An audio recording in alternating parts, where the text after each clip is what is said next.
we've learned from our sources is that Financial Technologies has sold its subsidiary named NBHE, which is the National Bulk Handling Corporation, for about over 300 crore rupees. Vis-a-vis, if you look at the market cap of the company, that's about 1,000 crore. Well, this move comes after the National Spot Exchange fiasco, after which Financial Technologies has been wanting to focus only on its core business, which is providing financial solutions. And well, it has sold this for about 300 crore. The announcement could come in about a few days. That's what our sources are indicating. And the stake has been sold to a PE investors, according to our sources. Well, if you look at NBHC, it does provide warehousing as well as collateral management to various companies, and it's tied up with nearly 41 banks against which it issues some receipts, and banks in turn gives financial support on back of the receipts. So if you look at the stock also, like you were indicating, it's done pretty well. In fact, if you look at the move in just last week is about 30%, but most importantly, if you look at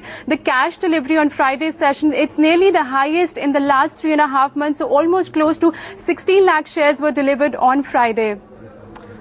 Yeah, and the delivery volume has been fairly high. So this will be a large thing. Navneet, did I hear you say that the announcement would come out in what, the next couple of weeks?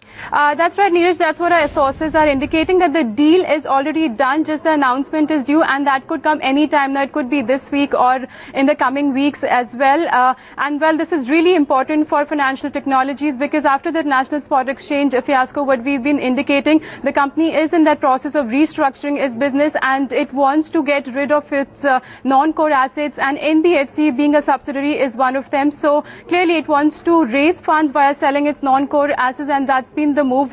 And well, this news was there some time back also, but after contacting the management, they've not really commented on it, but they've not even denied selling this NBHC to a private equity investor.